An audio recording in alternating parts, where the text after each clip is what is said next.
त्याला लोकशाही म्हणतात आणि त्या लोकशाहीच्या माध्यमातून चर्चा विनिमय आणि आपण जे काम करतोय लोकप्रतिनिधी म्हणून त्या लोकप्रतिनिधींना या सगळ्या गोष्टी माहीत असणं जास्त आवश्यक असतं। त्या लोकांपर्यंत योग्य पद्धतीने पोहोचवणं हे आपलं काम असतं। म्हणून आम्ही अखिल भारतीय किसान सभेच्या माध्यमातून हे आपलं एक आता जी कमिटी आपण 11 जणांची डिक्लेअर केली त्या 11 जणांच्या माध्यमातून गाव पातळीवरची कामं होतात, राज्य पातळीवरची कामं राज्य पातळीवरची कमिटी करते। पण आम्ही तुम्हाला आकडा जो सांगितला 11 जणांचा त्याला पण तुमची संमती घेतली, त्या संमतीशिवाय आम्ही संघटना म्हणून कधीही पुढे जात नाही। याला लोकशाहीचा पाया म्हणतात आणि त्या पायावरती अखिल भारतीय किसान सभा उभी आहे।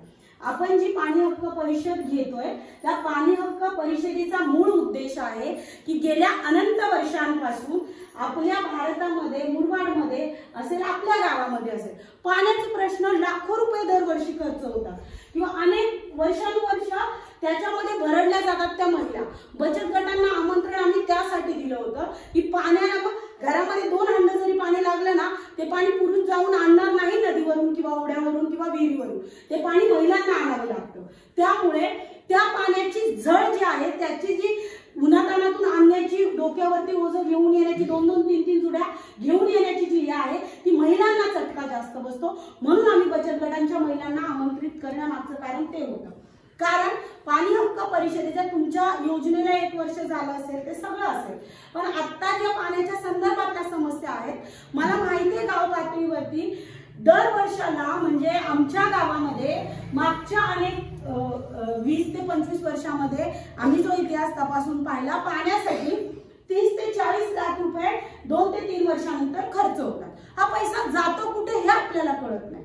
मग जी काही शासनाने केंद्र शासनाने जल मिशन योजना लागू केली त्यांचं उद्दिष्ट होतं की 2024 पर्यंत हर घर जल आणि नळ या 2 गोष्टी पोहोचवायच्या।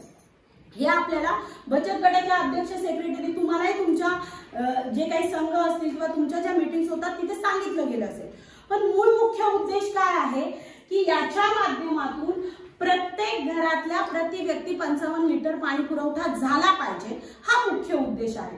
म्हणजे पिढ्यानपिढ्या पाण्यापासून वंचित राहिलेल्या घटकापर्यंत ते पाणी पोहोचलं पाहिजे हा केंद्र सरकारचा उद्देश जरी असला तरी स्थानिक स्तरावरची जी काही व्यवस्था आज आम्ही बघितली मुरबाडमध्ये अनेक गावांमध्ये जल मिशन योजनेचे कॉन्ट्रॅक्ट घेऊन रिकामी झालेली लोक पाहिली। म्हणजे कॉन्ट्रॅक्ट साठी आपण पुढाकार घ्यायचा, कॉन्ट्रॅक्ट घेतले गेले, आपल्याला काही वैयक्तिक व्यक्तींचा हे नाहीये दोष नाहीये, पण त्याच्यामध्ये अधिकारी सुद्धा एकदम भरडलेल्या व्यवस्थेचा भाग बनतात। तेही ठम्यासारखे बसून काम करतात कारण त्यांना कोणाचं पडलेलं नाहीये। का पडलेलं आहे? तुम्हाला तुमचं जर पडलेलं असेल तर अधिकारी जागे होतील, त्याशिवाय अधिकाऱ्यांना जाग येत नसते। आपल्याला तेच करायचं आहे की जल मिशन योजनेचं काम प्रत्येक गावामध्ये सुरू का नाहीये। आम्ही ज्यावेळेस जिल्हा कलेक्टरवरती 6000 महिलांचा मोर्चा केला त्यावेळेस कलेक्टरची उत्तरं काय होती? शहापूर सारखा सगळ्यात मोठा भाग आपल्याला जिथे मोठी धरणं आहेत त्या धरणांच्या गावांमधले तिथे आदिवासी वस्त्या पाड्यांना आजही जल मिशन योजनेचं काम 3-3, 4-4 कोटीची कामं मंजूर आहेत पण कामं सुरू नाही। म्हणून त्या महिला शहापूर मधल्या मुरबाडमधल्याही काही भागातल्या आपल्या महिला आल्या होत्या। त्याच्यामुळे त्या मोर्चात ज्यावेळेस कलेक्टरना विचारणा होते की बाबा हे काम का सुरू नाहीये त्यावेळेस कलेक्टरकडून उत्तरं काय मिळतात? खाली काय बघतो मी चेक करतो, ही उत्तरं मिळाली नाही पाहिजे। जल मिशन योजनेचा जो मूळ उद्देश आहे पाणी आजही जर महिलांना त्याची जळ जास्त पोहोचत असेल तर महिलांनी या योजनेमध्ये बारकाव्याने लक्ष ठेवून तुमच्या गावामध्ये जी योजना मंजूर आहे त्याच्यावरती 5 महिलांची कमिटी नियुक्त केलेली आहे। और तुम्हाला कोणालाही माहित नसेल कोण आहेत महिला, त्या महिलांची नावं आहेत आपल्याकडे, ती नंतर मी तुम्हाला जाताना देऊन जाते।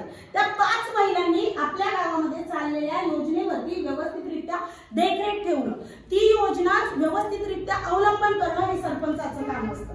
म्हणजे आम्ही सरपंचाचे अधिकार काय आहेत किंवा हे शिकवायला इथे आलेलो नाहीये, पण आज आपल्या सरपंचांना देखील या गोष्टी माहित नसतात ज्या गोष्टी जिल्ह्याच्या माध्यमातून चाललेल्या आहेत, पंचायत समिती पाणी पुरवठा विभागाच्या माध्यमातून चाललेल्या आहेत। आमच्या गावातल्या महिला म्हणजे मी सरपंच म्हणून तिथे काम करते म्हणून एक गोष्ट मी सांगते की आमच्या किसान सभेचा हा इतिहास आहे।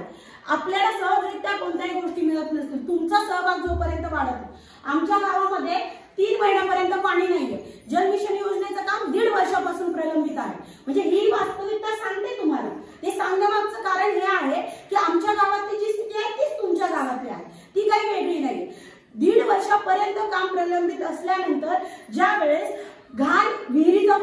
क्वार्टर्स घेऊन व्हिडिओच्या सामने आमच्या गावातल्या महिलांना बसवलं. का बसवलं?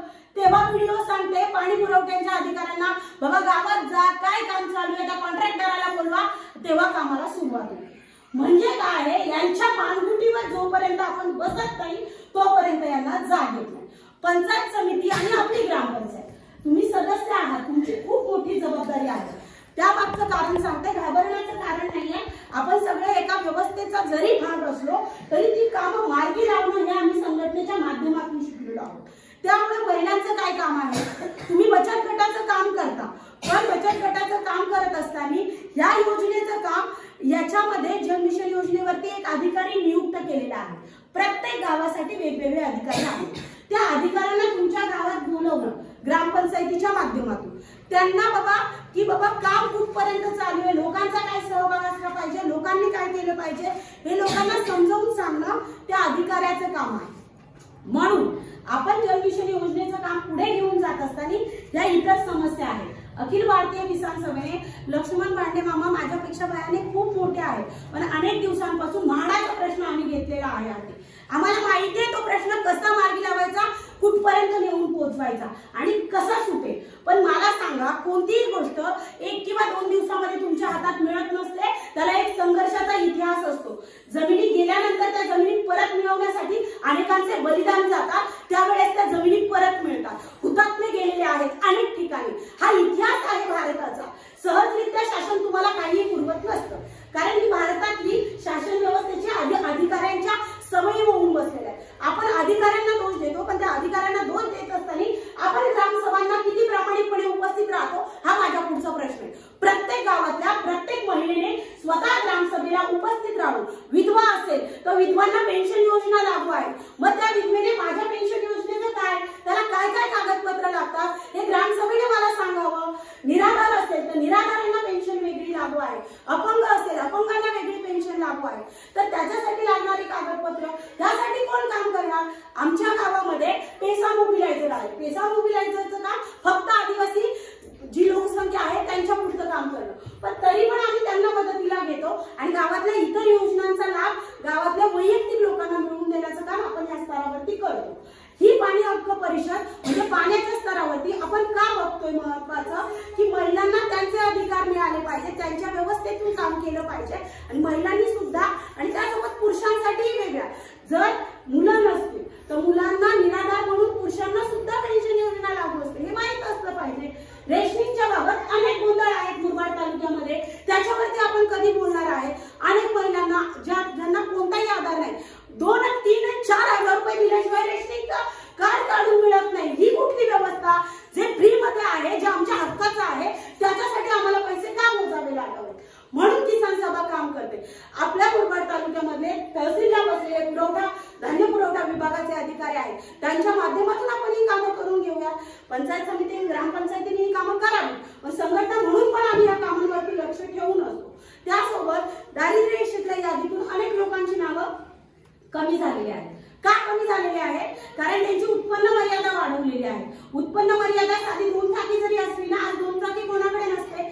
जो कंपनीमध्ये 5,000 रुपये, 10,000 रुपये, 8,000 रुपये मजुरीने काम करतो, त्याच्याकडे सुद्धा 2 टाकी असते, कारण लोन मिळतो. आणि ह्या कॉर्पोरेट व्यवस्थेमध्ये, या भांडवली व्यवस्थेमध्ये आपल्याला फक्त लुबाडण्याचं काम चाललेलं आहे.